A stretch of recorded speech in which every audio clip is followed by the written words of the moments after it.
مانگا؟ اللہ پاک نے فرمایا میرے محبوب اگر آپ چاہیں تو میں آپ کے منہ مبارک کے لعاب کو سونا بنا دوں۔ اس نبی نے مانگا، کالی کملی والی ذات نے مانگا، شہنشاہ کائنات نے مانگا، اور یوں کہہ کر کے مانگا الہی تیرا دین کمزور ہے، تیرا اسلام کمزور ہے، تیرا بھیجا ہوا میرے پاس جو ایمان ہے وہ کمزور ہے، خطاب کے بیٹے کو میرا ساتھی بنا دے، تیرے دین میں جان پڑ جائے گی۔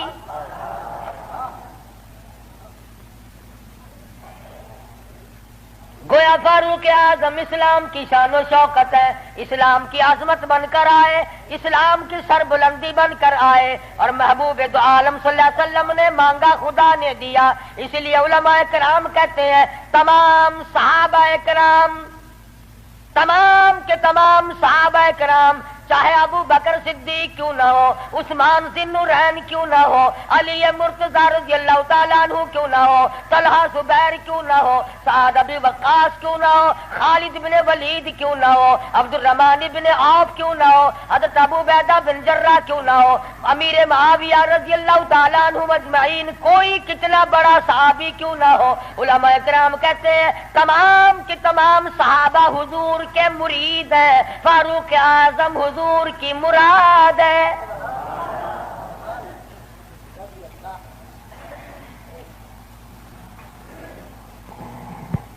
نقطوں سے شان کا پتہ چلتا ہے۔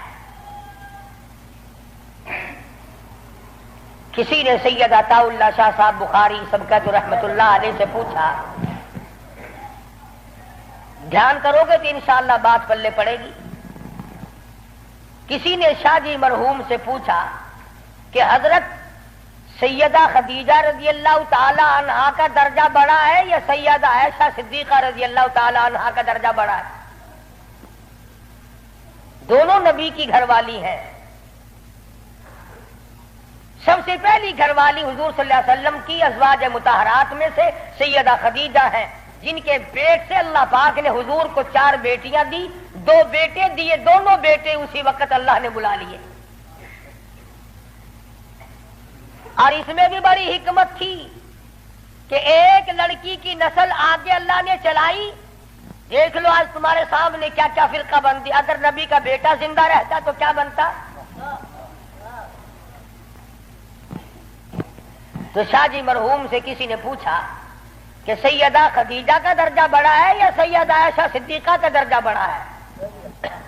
تو شاہ جی مرحوم نے جواب دیا کہ ترازو تو میرے پاس نہیں جو میں درجوں کو تول لوں، اتنی بات معلوم ضرور ہوتی ہے کہ خدیجہ محمد ابن عبداللہ کی بیوی ہے اور عائشہ صدیقہ محمد الرسول اللہ کی بیوی ہے۔ یعنی فرق یہ سمجھایا کہ سیدہ خدیجہ کا جس وقت نکاح ہوا اس وقت حضور مکے میں محمد ابن عبداللہ تھے، اور جب عائشہ صدیقہ حضور کی جھولی میں آئی تو محمد الرسول اللہ تھے صلی اللہ علیہ وسلم۔ ایک دن سیدہ عائشہ صدیقہ اور سیدہ فاطمہ الزہرا رضی اللہ تعالی عنہا، خالہ بھانجی بیٹی ماں بیٹی بیٹھی ہوئی تھی۔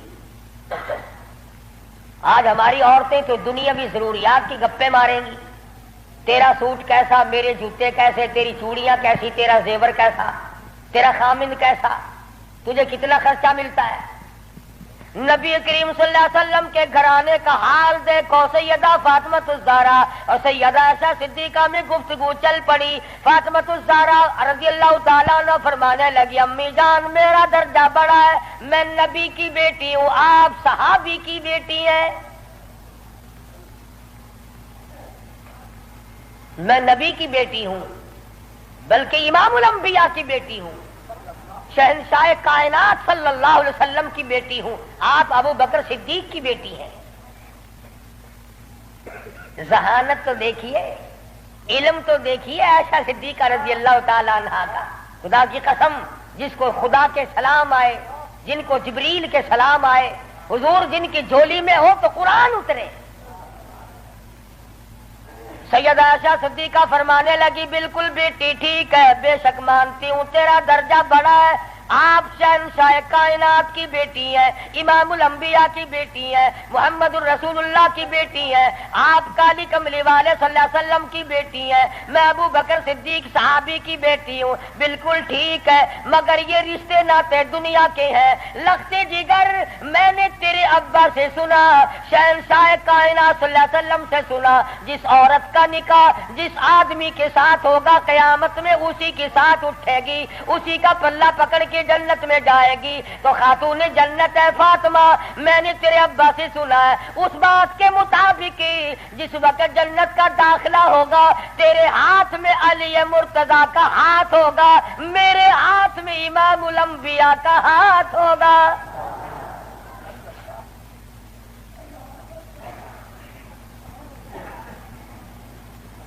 میں اپنے خامن کے ساتھ جنت میں جاؤں گی، آپ اپنے خامن کے ساتھ جنت میں جائیں گی۔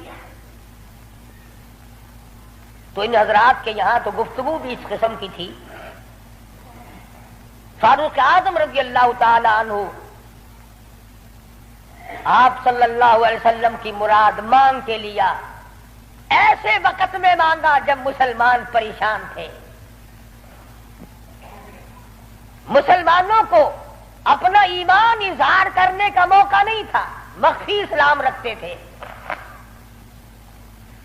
یہ اسلام کا شیر آیا، بہادر آیا، تو تمام صحابہ کرام، بعض نے لکھا ہے جس دن فاروق اعظم مسلمان ہوئے اللہ کی دھرتی پہ آسمان کے نیچے کل 14 مسلمان تھے، اور ایک روایت یہ ہے کہ 39 مرد عورت پہلے تھے، 40 میں فاروق اعظم ہے، پھر بھی لمبی چوڑی کوئی بات نہیں۔ اور ایمان لانے کا سبب بھی بڑا عجیب بنا ہے، کفر میں بڑے پکے تھے، پکا آدمی ہر جگہ پکا ہوتا ہے، ڈھلا آدمی ہر جگہ ڈھیلا ہوتا ہے۔ ایک دن بت کی پوجا کر رہے تھے، اس بت میں سے آواز آئی، اتنا بڑا آدمی ہو کر تیری مت ماری گی، مجھ پتھر کو پوج رہا ہے، خدا کی پوجا کر۔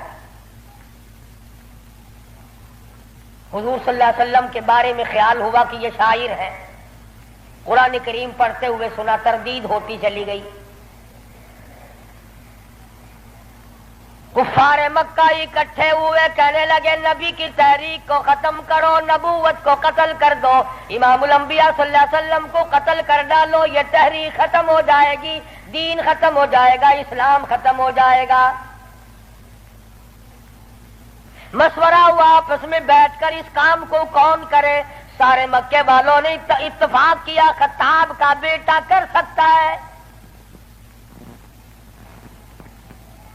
پتا چلا کہ کافر بھی بڑا بہادر شمار کرتے تھے، اپنے ذمے لے لیا، تلوار لی، چل پڑے قتل کے پروگرام سے، ارادے سے۔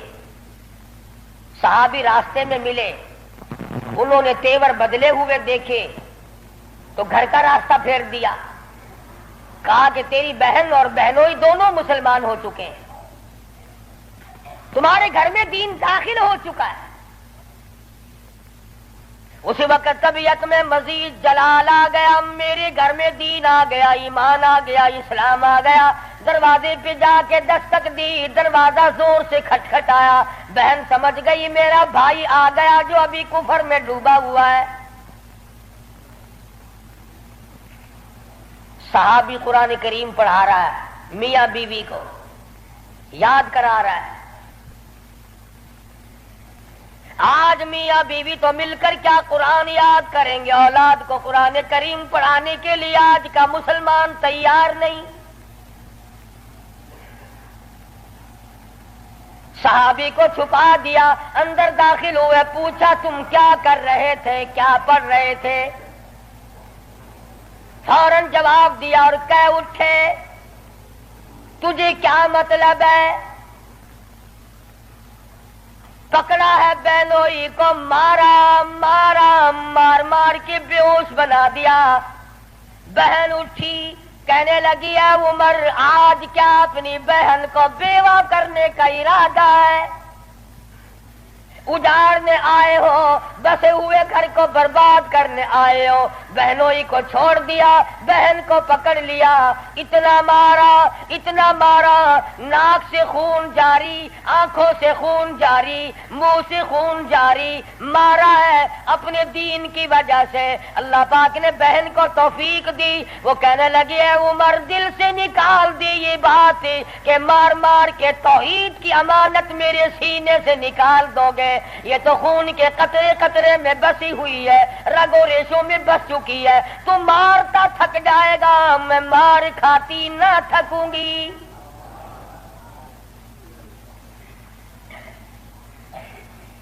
جس ماں کی چھاتی کا دودھ تو نے پی رکھا ہے، میں نے بھی اسی کا دودھ پی رکھا ہے، تیرا جتنا جی چاہے مار لے، ایمان اور کلمے کا انکار نہیں کیا جا سکتا۔ اس لیے شاعر کہتا بہن بولی عمر ہم کو اگر تو مار بھی ڈالے، شکنجوں میں کسیا بوٹیاں کتوں پہ نچوا دے،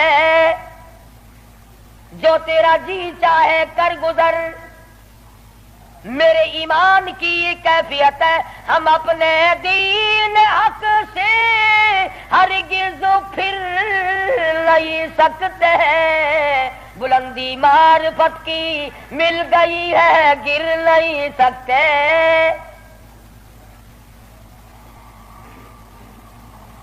جو تیرا جی چاہے کر گزر، قیمہ بنا سکتے ہو، بالکل جان ختم کر سکتے ہو، پر ایمان کا دامن نہیں چھڑا سکتے۔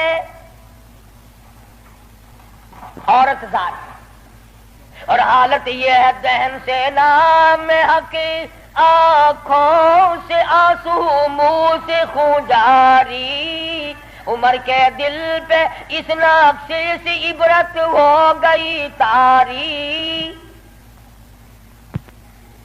سوچتے ہیں میرے سامنے کبھی بولی نہیں، آج کیسے بول رہی ہے؟ کیا بات ہے؟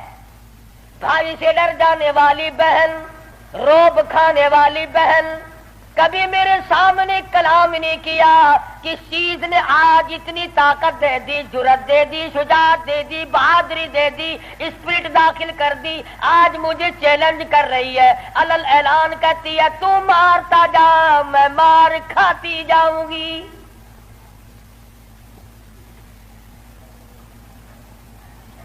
پیچھے کو ہٹ کر بیٹھ گئے اور کہنے لگے کہ فاطمہ میری بہن، اب تو وہ دکھا دے تم کیا پڑھ رہی تھی۔ ایسے وقت میں بھی قرآن کریم کا تقدس ملحوظ ہے۔ پاکستان کے مسلمانوں، تم نے اخبارات میں پڑھا سنا، شرم نہیں آئی؟ 15 شہروں میں قرآن کریم کی توہین کی گئی، اللہ کے قرآن پہ پخانے کیے گئے، گندگی میں پھینکا گیا، جلایا گیا۔ آج اللہ کا قرآن میرے تیرے دروازے پہ کرلاتا پھرتا ہے، روتا پھرتا ہے، اور مسلمانوں ہے کوئی میرا، او لوگوں میری توہین ہو گئی۔ اس کا وارث کون بنے؟ قرآن کریم کے وارث مدینے کے قبرستان میں سو گئے۔ فاطمہ بنت خطاب نے اس وقت میں بھی ادب کو ملحوظ رکھا، کہنے حالانکہ بال پھٹے ہوئے ہیں، کپڑے پھٹے ہوئے ہیں، خون تھوک رہی ہے، خامد بے ہوش پڑا ہے، ایسی حالت میں بھی کہتی ہے میں تجھے دکھا تو دیتی مگر تو کافر پلیت ہے۔ قرآن کریم میرے اللہ میاں کا مقدس کلام ہے۔ عورت ذات ہو کر ایسے وقت میں بھی بالکل پرواہ نہ کی۔ آج ہم قرآن مجید کی جھوٹی قسمیں کھانے کے لیے تیار ہیں،